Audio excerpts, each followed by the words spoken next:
Welcome back to Zenatta for another tutorial video. My name is Greg Belknap, and today we're going to be talking about automations in Zoho Desk. This comes from a larger full product tutorial recorded by myself and Josh Oliver in March of 2023. If you have any questions, please leave a comment down below.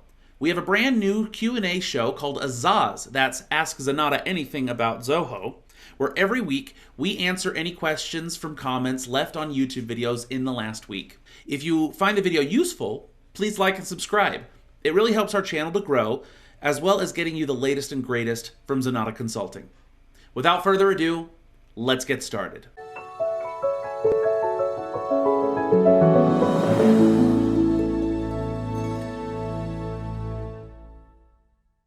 So we're going to start by just going through all of the different options here under the automation tab under your settings. We'll start up here at the top with assignment rules. Now there are two different kinds of assignment rules. We have direct assignment and round robin. Direct assignment is just what it says. You specify certain criteria that will dictate who should be assigned to a particular ticket. So if I create a new direct assignment rule, I can execute this rule to happen on creation of a ticket, so as soon as a ticket comes in, or if this should continue to check on update of a ticket, so that if some parameters change on a ticket, it may get reassigned to somebody else. I add my target, and here you can select whether this should apply to any department or to a specific department.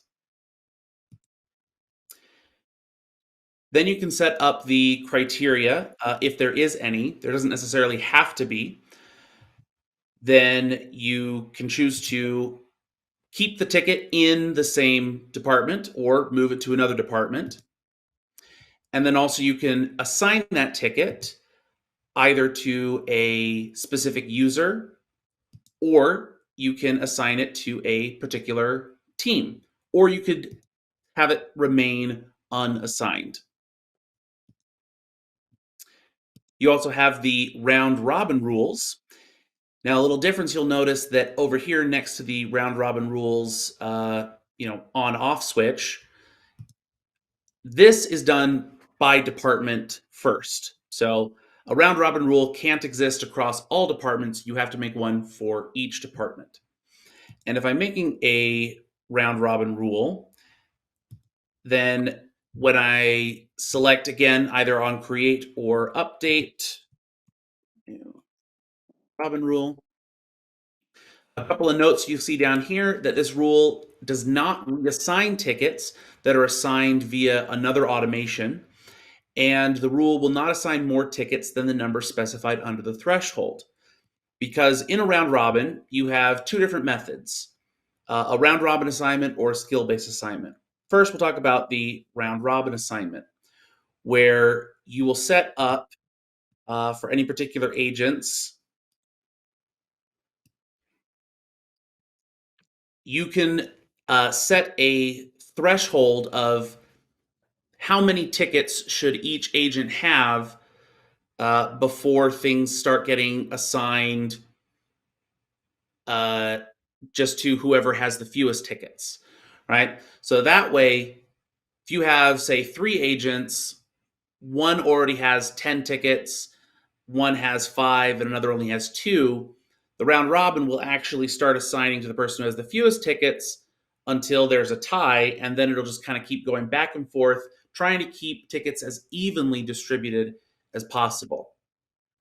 The other option is that you can do a skills-based assessment or skills-based assignment, where tickets will be assigned to agents that only match with the particular skills that ticket is associated with. And we'll talk about that a little bit more in a second.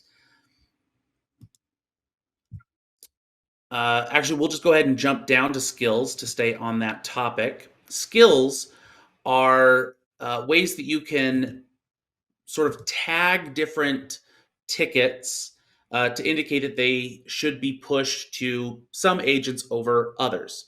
For example, we here at Zenatta work with all different Zoho applications, and our support tickets might be dealing with a particular application. And some of our consultants or developers may be more skilled in one than the other. So you can create a skill. So if I were to create a skill for Zoho Desk, and then I can associate a skill type. In this case, I've already created the application skill type, but you can create additional skill types to group the different skills together. Then I have to specify some form of criteria. So if I were to just say that the description of a ticket contains the word desk, and then I can associate different agents that have this particular skill. That way, if I'm using the round robin assignment and I'm using a skills based assignment, then only agents that have those appropriate skills for that ticket will be assigned to those tickets. Moving on down the automation list, we have various notification settings that you can set up. These are notifications that could either go to your customers or your agents or your admins. These also are done by department. First up, we have the contact notifications. For any of these notification groups, the first column on the left are any email notifications. And then on the right, a few of these notifications have the option to receive an SMS notification. So you have under contacts things like receiving a new ticket, if a ticket is closed, if a comment has been added. This is whether or not the customer, your contact, is going to be notified of that change or update. Then you have notifications for your agents when a ticket is assigned to them, if a comment has been added, if they've been mentioned in a ticket, if task has been assigned, all sorts of different options. Similarly, you have notifications that will go to all of the agents in an entire department, such as if a ticket has been moved to that department, or if a new ticket has been created in that department, or if there has been a shared ticket created in that department. Then notifications that will be sent to all of the agents in a particular team. Again, if a ticket is assigned to them, comment is edited, et cetera, et cetera. The other screen we have here under the notify section of automation is the feeds preference. If your agents are assigned to different teams, then you can turn on team feeds, and these will be configured individually by department. If that is enabled, then on the home screen, if they're looking at their list views, you'll see that there is an option up here for team feeds. So that's what that is referring to, of basically what do you want to pop into this team feed. So if we go back to notify and feeds preference, here you can establish what events should be depicted within the team feed. Should it be when tickets are created, updated, picked up, closed, replied? So you can have all of these, none of these, or you can mix and match. Moving on to workflows. So in workflows, we set up different rules. And then on each of these rules, you can set up a trigger of either an alert, a task, a field update, or a custom function. When I create a rule, and again, these are also by department, I select which module this rule is going to be triggered off of. Most commonly, things will be triggered off of the tickets module, but you might set up something to run off of a particular account getting created, or when a event / meeting happens. Your products, if a new product is created or edited, something might need to happen, or one of your agents records a time entry. You'll give the rule a name, and then you choose how this rule is going to be executed. What is going to trigger it? You can select to have it be on just creation of a ticket. You can have it be on the edit of a ticket as well, or field update.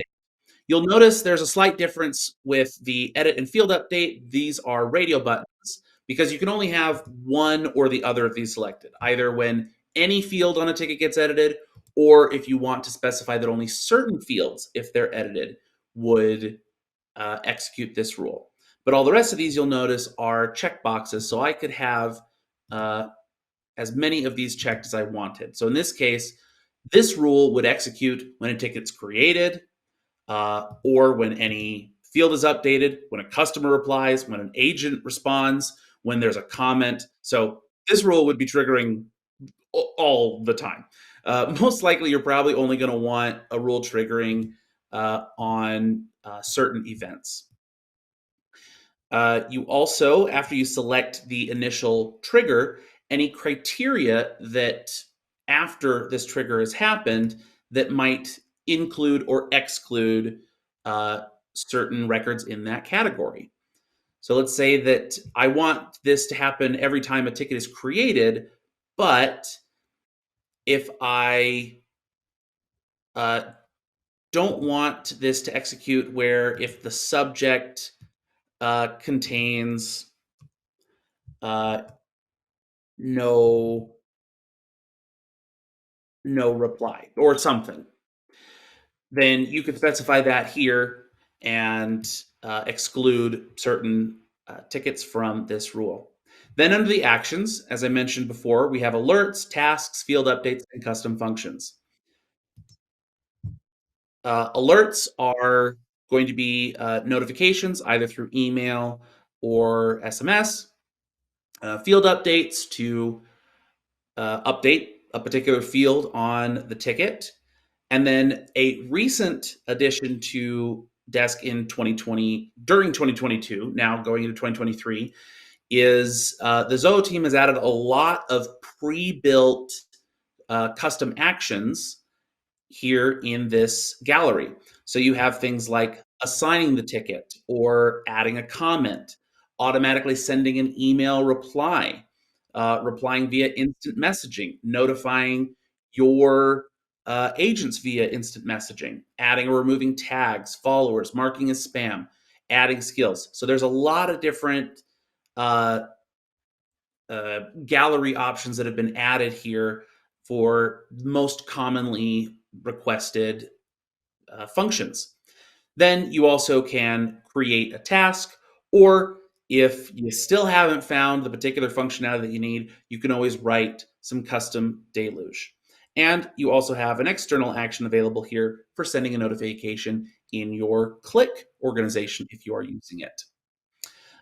So you would select one of these options. So I could say add tags,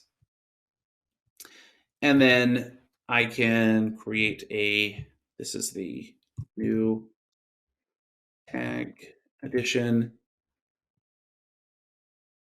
And any existing tags that I have in my system, I could say would be added to this. And the record ID is hard coded to be the ID of the ticket that this is being executed on. So you can see I've got my action there. Finally, I'll hit save, and I can see that my rule has been added to my list of active rules.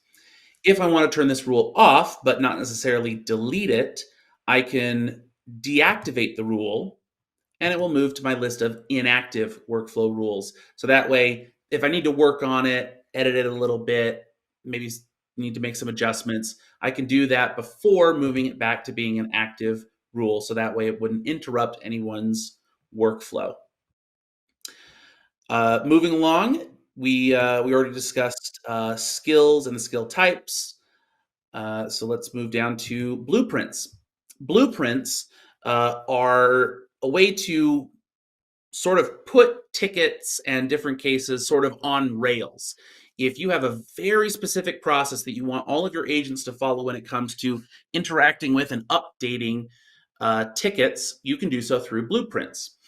I'm going to click this Perform Sample Transitions button to show you what that interaction would look like when you get the blueprints configured. So what your agents would see is on a ticket, down at the bottom, you'd see this big blue band that says what the current state of this ticket is. What is its status? So in this case, it's open, and I have a little note down here that there's 24 hours left of this particular stage before it will automatically get moved to another state. And any applicable transitions that could happen for this ticket will be down here as buttons. So here I have Start Blueprint Onboarding. The transitions, again, show you the different ways that this ticket could move from one state to another. So there may be only one option to move forward, or there could be several. And on the back end, you can see this is the sample blueprint that this ticket is operating under. Each of these white boxes represents a different state, a different status that that ticket can be in. Then you can drag and drop different transitions or buttons to move you from one state to the other. And those transitions will perform various updates or actions depending on what you set up in here.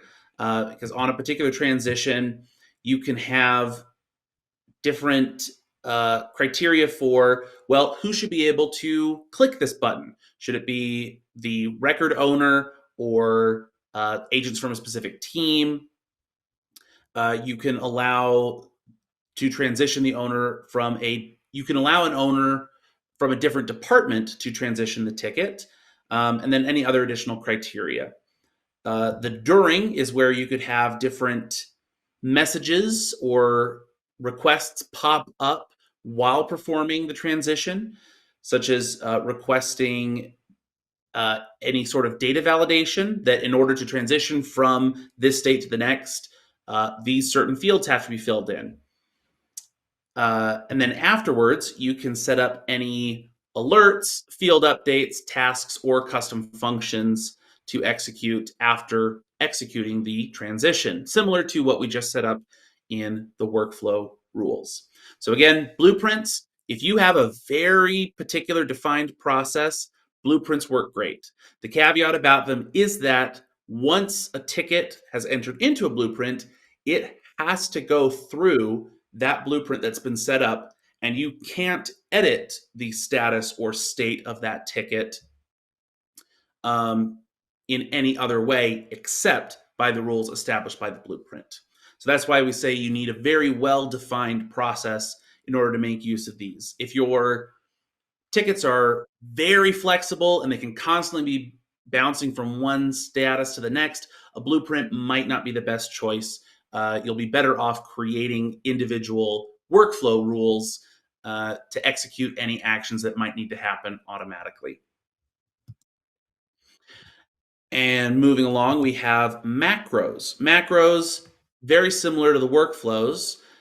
You can set up different alerts, tasks, field updates, and custom functions. The difference of macros is that they will exist as clickable buttons on either an individual ticket or in a list view of tickets.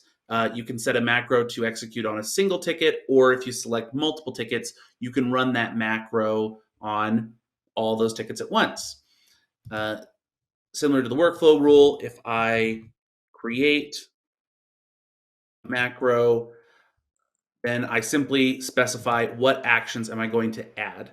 Now, you'll notice that here under the actions, that gallery list of lots of different custom actions are not available here under macros.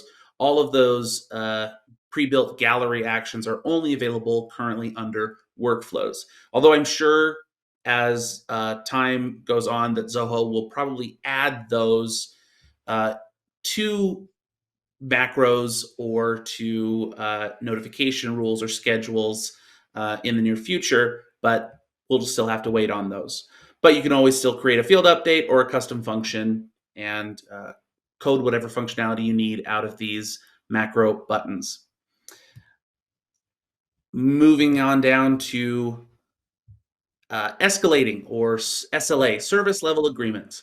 These are for creating specified processes, somewhat similar to blueprints, for escalating tickets as necessary if the tickets are not being resolved or responded to fast enough according to whatever your standards are, or compared to whatever your standards are for particular clientele. Because you could have different levels of support. If somebody is on, say, a standard support plan versus a premium support plan with your organization, they may be entitled to different levels of escalation. So you can set up different priorities uh, or different SLAs, different agreements that can be triggered on priority, for example, that if a ticket is created and if the priority is high, medium, or low, then you can specify here, well, how soon should the ticket be resolved, completely closed out? In this case, if the priority is high, it would be 6 hours. Uh, if you can also set just response criteria. Not necessarily you have to get the whole problem solved, but at least seeing that there is constant communication with a particular customer. Some other pre-built SLAs when you first open up your Zoho Desk that Zoho includes are gold, silver, and bronze SLAs. These are if you wanted to attach specific priority levels to certain customers. So that if you have somebody that's on that high premium plan, then any ticket that comes in that's associated to an account that's labeled as gold will need to have its tickets resolved within 6 hours. If the priority is high, or if the priority is low, it needs to be resolved within a day. And you can add multiple targets to any one particular SLA that if a ticket falls under certain conditions, then you can specify how soon should it be responded to, how soon should it be resolved. And you can also have this work on differing operational hours. So if you have people that are working in different time zones, uh, you could set a criteria that if the ticket owner is, say, somebody in your East Coast team, then you would want to create this target with the operational hours for whatever your East Coast operating hours are. That way, your agents don't get a ticket escalated just because they were, asleep uh, for 8 hours. You can set different escalations to happen if a response doesn't happen in the appropriate time, or if a resolution doesn't happen in the appropriate time. So if I say that this needs to be resolved, let's say within 5 hours, then I can select how is this ticket going to be escalated. You can escalate it on the time that the execution happens. So that would be the 5 hours. Or if I say, well, a ticket needs to be resolved within 5 hours, but I want this to be escalated before we hit that 5 hours, I could say that uh, that the escalation needs to happen 30 minutes before the 5 hours are up. Then you can escalate to particular agents, or you can select teams, roles, uh, different contacts, the ticket owner.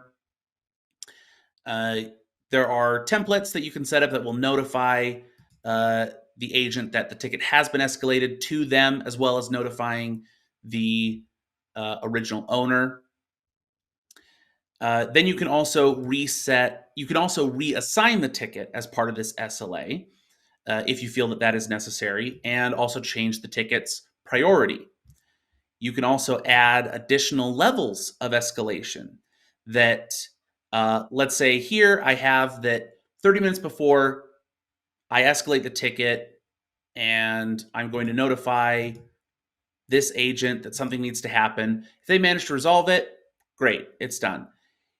If it's still not resolved, I could say on the time, so we hit those 5 hours, I could escalate it once again to even further up the chain and say, hey, we're now at DEF CON 2. And I can even add a third or fourth level of escalation. 4 is the maximum. But you could have, say, level 3 occur if it's been 30 minutes after the deadline of 5 hours to resolve the ticket. Then, obviously this could go, I don't know, straight to the CEO. Just depends on how severe of a situation we're talking about and where it is that you like to send those escalations. These different SLAs can be assigned, as I mentioned, to particular accounts, customers, or clients. So if I come here to customers, then I have my different contacts here, and I can go look at my list of accounts. If I select a particular account, then here on the little sidebar, I have SLAs and contracts. So I can assign an SLA to this particular account, select new SLA, and let's say that these guys are going to be a gold SLA. Now I can just hit submit as is, and now they are indefinitely on the gold service level agreement. They are always going to get the best service from us no matter what. But let's say I operate on a contract basis, that they are a gold SLA customer, but only as long as their particular contract lasts. I can come here and create a particular contract associated to an SLA. So if I say that they are going to be a gold SLA customer, but I want to create a contract, then I can further specify, well, what is this contract called? When does this contract start? And when does it end? So that if they get gold status for a year, that once we're past a year, that SLA will automatically be dropped. And then I can create notifications that, oh, well, I should let my agent in charge of this account know, let's say 40 days before their contract is going to expire, to reach out to the customer and say, hey, do you want to re-up and continue with your gold SLA standard? So going back to the automations tab, we have supervisor rules. Supervisor rules are ones that are, these rules will be executed every hour inside of Desk based on criteria for a particular ticket. So if I say this is a new supervise rule, again, these are department specific. I can set what business hours these should apply to, because again, these are every hour, but only during whatever particular business hours I select. So if everybody operates on the same hours of like 9 to 5, then you could select those, and these will occur every hour between 9 and 5. Then I select the specific criteria that this time-based action should occur on, and these are on the ticket level. So if I were to say status is open, then that means that this time-based action is going to occur every hour during my business calendar hours on any ticket that is in the open status. So it's sort of like a pre-filtered schedule. Now, I am a little bit more limited in the actions that I can assign to these supervisor rules. I can only do either an alert, which is an email or SMS notification, a specific field update, or creating a task. I do not have the option for adding a custom function to a supervisor rule. But still, if you have a simple alert or field update that you want to execute on a regular basis, consistently checking these tickets. So for example, if you can set up a rule to, similar to an SLA, notify an agent if, hey, your ticket has been open for 3 days. Don't you think you ought to do something about that? You can set that up with one of these supervisor rules. We've already talked about the support contracts. Just any of the contracts that you've set up for your accounts will appear here. And then finally, under automation, we have schedules. Similar to the supervisor rules, these occur on a regular basis. The difference is that with a schedule, you select the frequency that this schedule will operate under. So you give it a name and you decide when is this schedule going to begin. So you might pick a particular date. So we could just say on the 22nd, this is going to start at 12 p.m. And then you can choose the frequency of this scheduled function. Maybe this is only going to happen the one time, in which case you could leave it as never. More likely, you could set this as it's going to trigger every hour or every day, every week, month, year, or a custom frequency. So every 1 hour, every day. You can specify certain days of the week that it should occur on. And then you can specify when it should end. Should it end after a certain number of executions, or should it end on a particular date? So a lot of flexibility, a lot of customization there.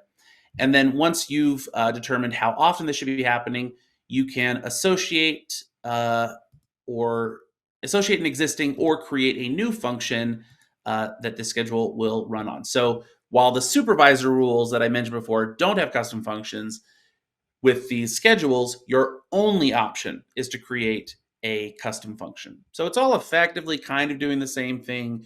They just sort of have it sitting in different spots. Also, the supervisor rules don't afford you that same scheduling flexibility of exactly when you want this run. They simply run every hour on the hour.